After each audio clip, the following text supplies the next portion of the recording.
Hello guys and girls, and welcome back to the Falcon FX channel. Hope you're all doing really well and you've been enjoying the content recently. So today is the first ever episode on our Falcon FX show. So we've been really excited to launch this because we've got so many key bits of value to share every single month. So the Falcon FX show, when's it going to be running? Well, every single month. So it's going to be once a month, and we're going to be going over the market as a whole, giving you insight into our students, giving you some mindset tips, book recommendations, and just overall a place where you can come every single month and extract the value and apply to your daily trading. I'm really excited to how this show is going to develop and expand, especially with the things that we've got in the works. You're going to get so many more insights into our students, how they're living their lifestyle, the goals they've achieved, and where they are at financially. And I can't wait because we've been working on some really exciting things over the months, and patience really pays. So in this episode, as this is going to always evolve and expand, we're going to start things off with just a standout trade for a month and a key lesson that you can apply regardless of how you trade. So let's dig into that now.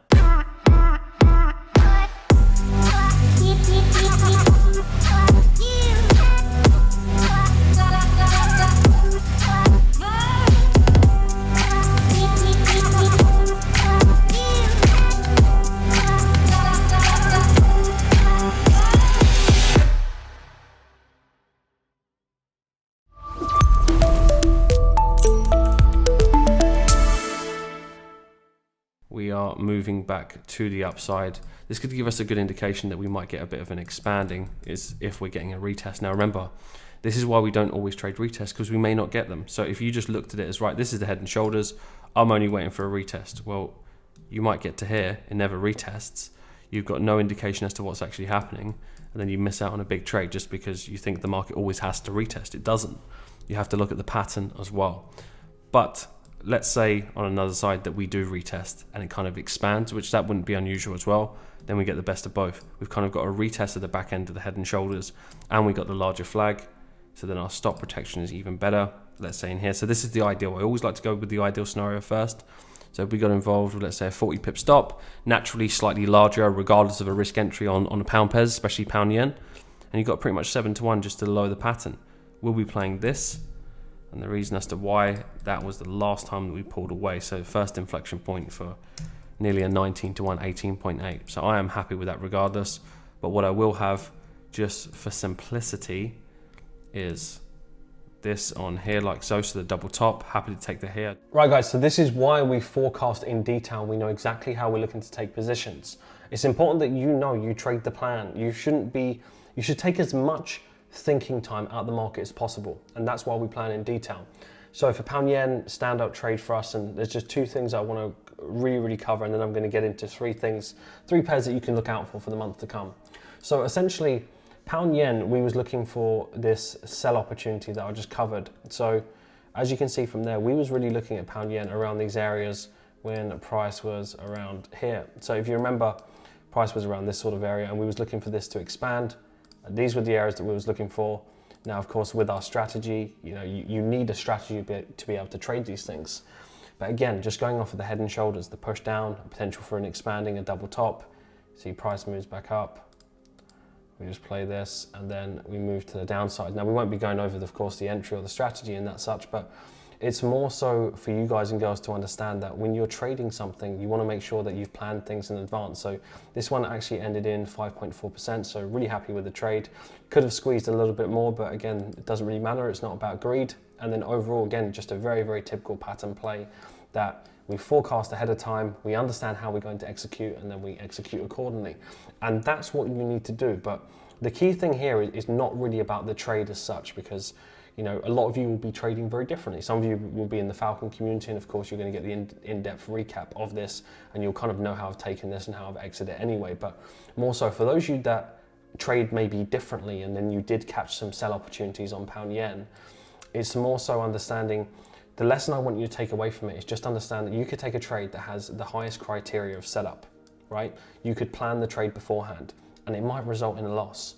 And that's fine, because it's a game of probabilities. It's not right and wrong. So it's not that I'm right or I'm wrong in these situations, especially it doesn't mean that I should think that I'm right just because I made 5.4%.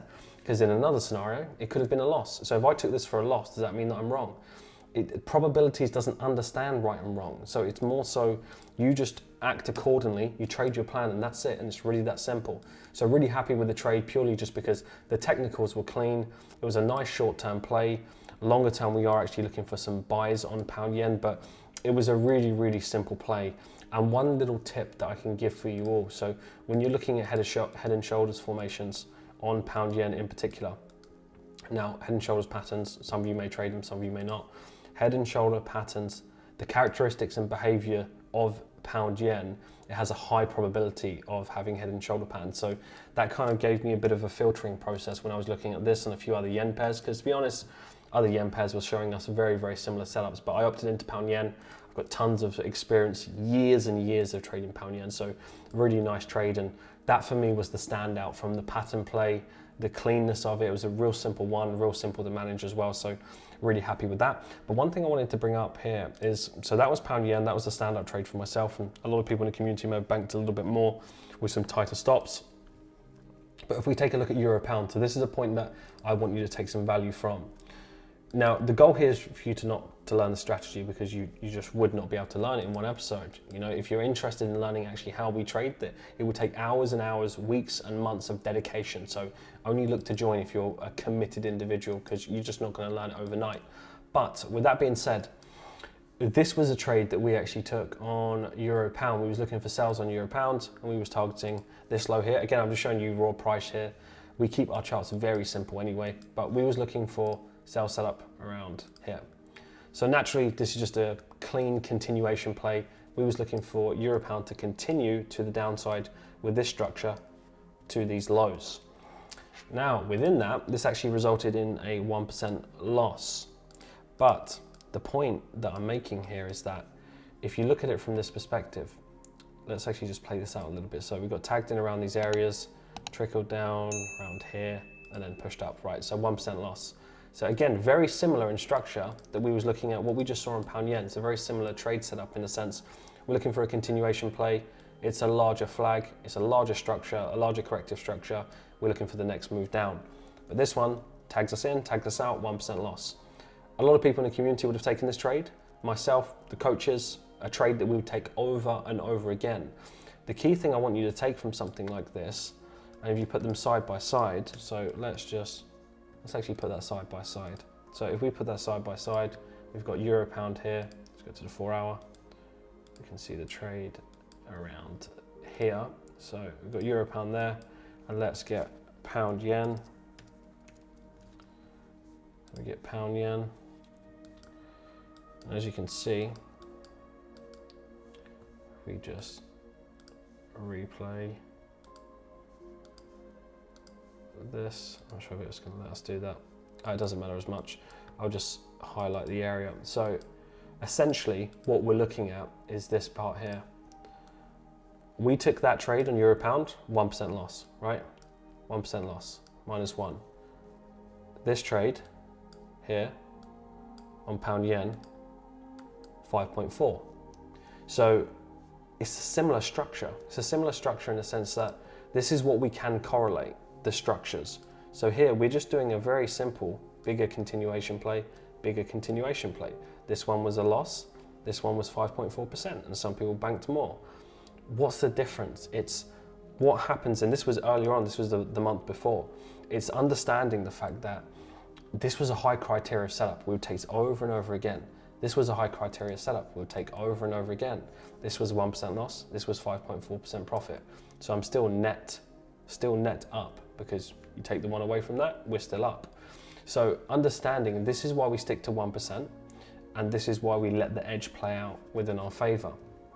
Because what about if we were to judge right and wrong, which is the point that I'm making, every single time you take a loss, and this is where most traders fail, is because they cannot accept that they've done everything right, they stuck to the plan, and they didn't get a positive outcome. They cannot deal with it. And that is how people then go in a downward spiral. They then don't trade their plan, they start deviating. It's just a simple psychological behavior pattern. And until you get out of that, you'll just constantly take invalid trades, trades that are not in your plan, sometimes trades that are not even in your strategy. You start picking up old bad habits. So the lesson I want you to take away from this is not the profit. You know, in a different day, this could have been a 1% loss. I still take this trade exactly the same way. Just so happens this one was 5.4. So really happy with that trade. Euro pound, 1% loss. I really hope that you've taken some key value away from that, because it's really, really important to understand that concept. And I'm going to read you a passage from a chapter in Trading in the Zone in just a second that I think will help understand this topic even further, that regardless of how you're trading right now in the markets, it's going to help. But before we do that, I want to give you my top 3 picks of what we're going to focus on for next month. And we're going to take a look into that now, so you've got some trades to focus on.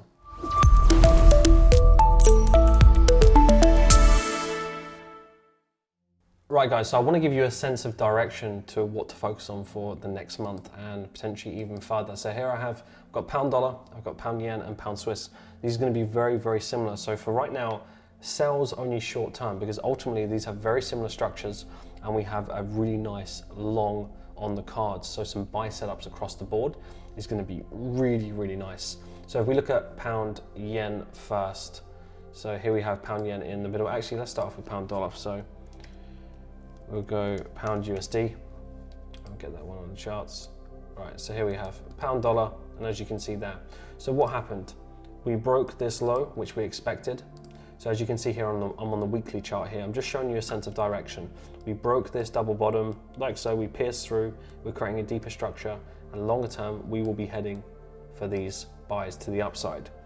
Now, if you look at the similar structure, what do we have on these areas? We've got a similar formation where we've got a big middle structure like so. We break the low and then we're moving to the upside.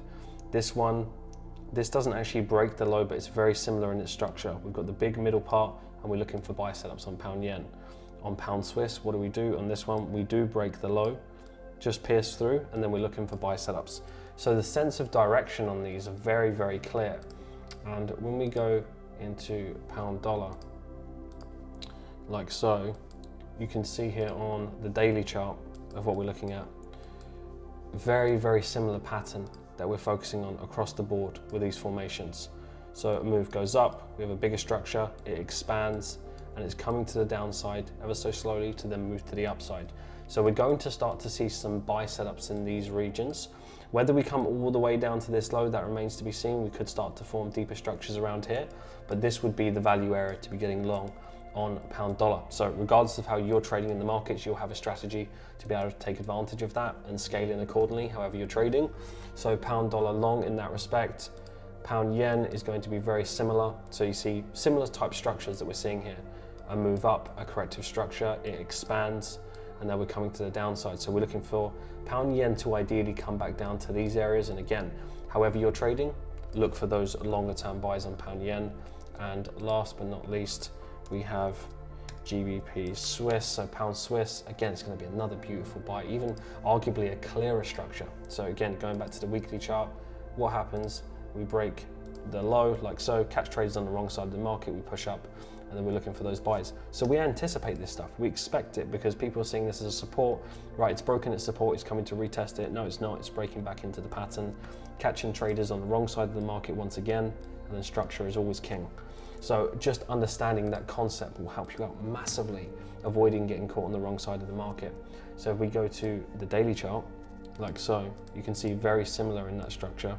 We're looking for a similar thing, and we're pretty much there, to be honest. So we are either creating this formation from here, where we're looking to get long on pound Swiss, quite similar to the upside, or we can retest the lows again. But if we break below here, we would need to see clear confirmation before that short-term trade to the downside, and then even then it would give us an even bigger value to be buying that longer term anyway, but it's less likely to be going there. So for those of you that are looking at this market, understand how to get involved in here and how you can capitalize, keep your risk management in place, and then be looking for those buys to these highs and beyond. So those are my 3 picks for the month ahead, both pound related, as I do think the pound is going to start to shape up very nicely. There's going to be a lot of lucrative opportunities. What would be my favorite? I actually really like pound Swiss. Pound dollar is going to be a favorite as well, because we trade pound dollar quite regularly. It's very reliable.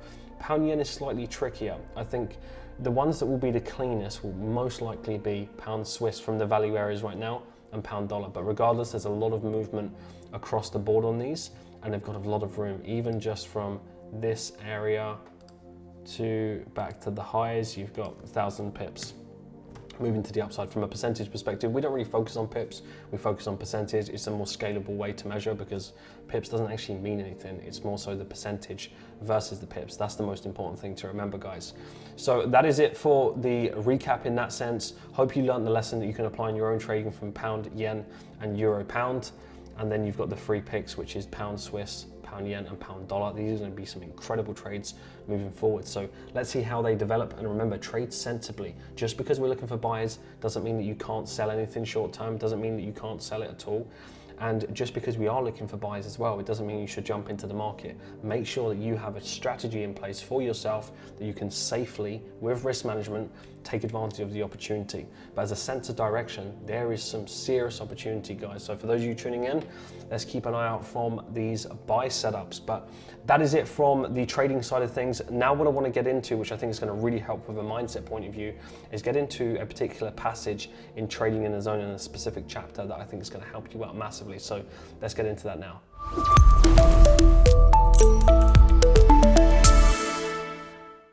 Right guys, so it's now chapter of the month. So Trading in the Zone, good old Trading in the Zone.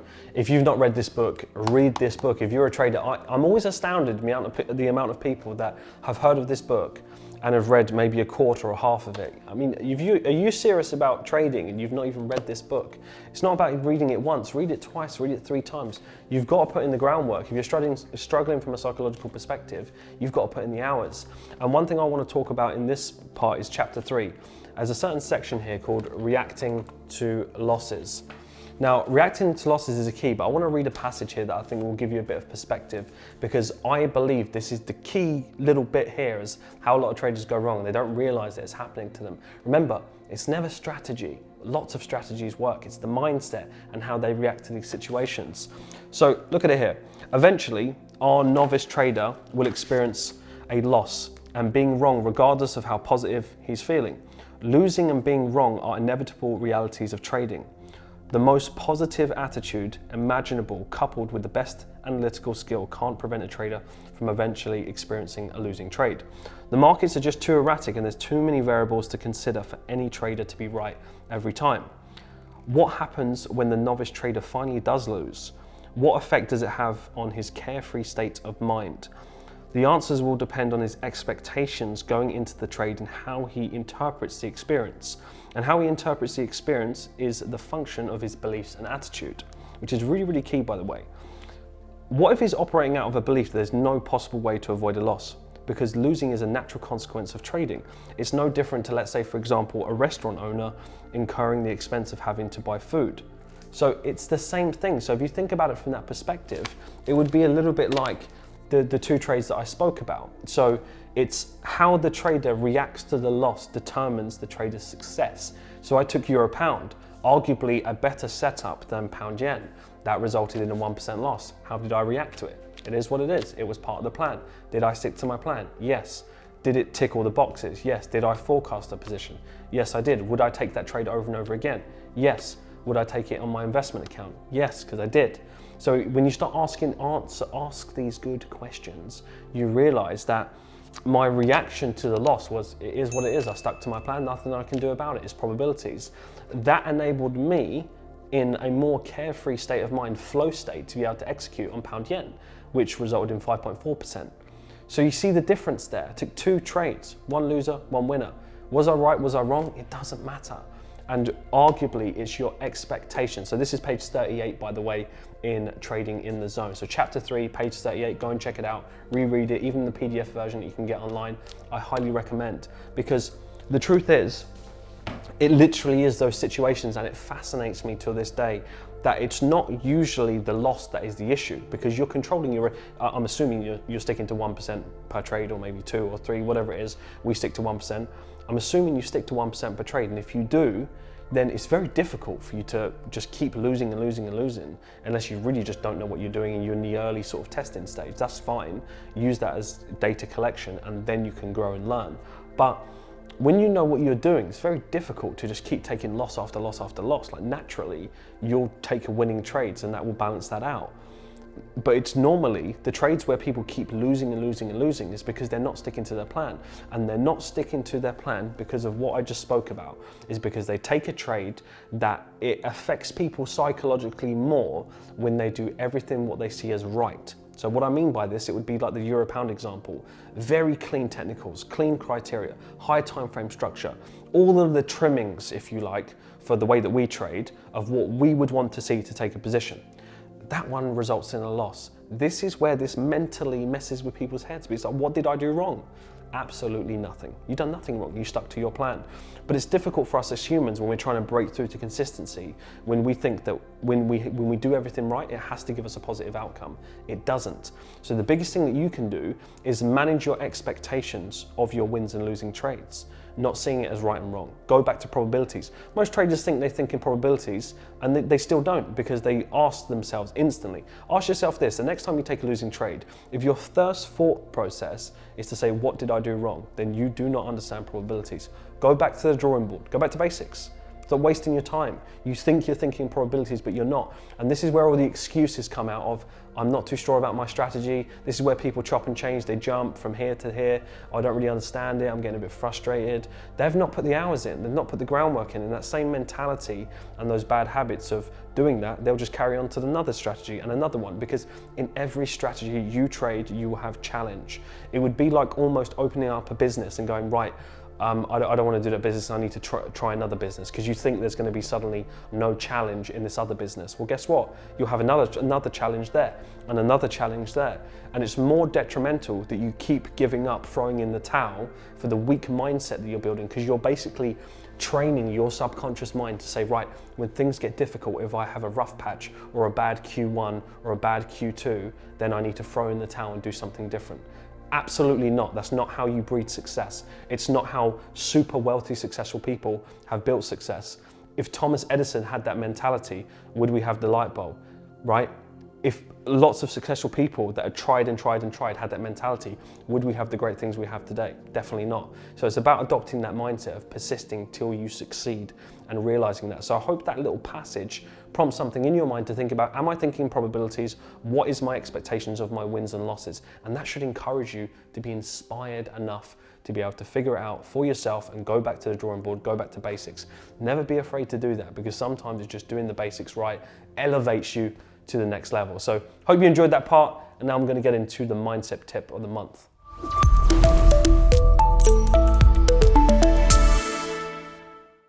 So guys, as we finish off the first ever Falcon FX show, I want to leave you with something about mindset. And it's something that I've been thinking about a lot, and I think it's really, really important to understand that we can change our life incrementally. Incremental growth is huge. I've been reflecting on my journey a lot lately and realizing that the amount of wealth that I've built and assets and skill sets and my mindset, it's always come from incremental growth. And this just comes down to understanding and valuing doing the small things. It's always you versus you. It's not about comparing yourself to anybody else, because remember, what you're seeing online, what you're seeing on social media is a highlight reel of that individual. You don't know where that individual comes from. You don't know what that person's dealing with. And the likelihood is that we all have challenge, we all have problems. We're always dealing with something under the surface, even myself included. So it's really, really important to understand that it's you versus you. All you should be focusing on is an upgraded version of yourself. That's a powerful thought. Think about it, an upgrading version of yourself. The reason why that thought is so powerful is that means that you don't need to compare yourself to anybody else, and all you need to do is be better than you was yesterday, be better than you was last week, and you can make the smallest of improvement that you might think is insignificant, but is significant to your overall growth. And I can put this down to just small things like 5 daily goals that I've recommended time and time again. When people often ask me, Mark, how have you built this wealth? How have you built this success? 5 daily goals. I just showed them the journal. 5 daily goals. That's all it ever was. It was just believing in myself to realize that if I just tick off these 5 daily goals, and I've got the chief aim, I've got the grand vision, the bigger version, the bigger picture of my ideal life, all I need to do is be better than I was yesterday and just tick off these small 5 daily goals, and I know that alone is going to push me towards success. So I encourage you to ponder on the thought of how can you, in very, very small increments, change your life. And it can be of the smallest things. If it's not 5 daily goals, it can be 3 daily goals. I'll leave that up to you, and I'd love to know your number one takeaway. and to think about this. And I hope that you've taken a lot of value away from this show. We're really excited to share the things that we've got coming. So this show is going to expand, of course. We're going to be going over so many things, as I'm sure you can appreciate and respect that from a strategy perspective, that's for our community. We're always going to give you an overview and an insight and a sense of direction. But if you're curious to actually learn the ins and outs, then it's going to take time and dedication. And if you're committed and you want to do that, then we would, of course, absolutely love to have you. You'll be joining a like-minded group of some incredible individuals globally that hold themselves accountable, and we've been achieving some massive success over the last 3.5 years, and I'm just excited for this new chapter of where we're going. Falcon, behind the scenes, have been working on some things, and it's going to be crucial for the next level of people's success. So stay tuned for that, guys and girls. And again, let us know your number one takeaways each and every part of this show, what stuck out for you and what you'd like to see more. As always, we appreciate the feedback from last time, and I'll see you in the next show, and I'll see you in the next episode. Take care, guys and girls, and have an incredible weekend.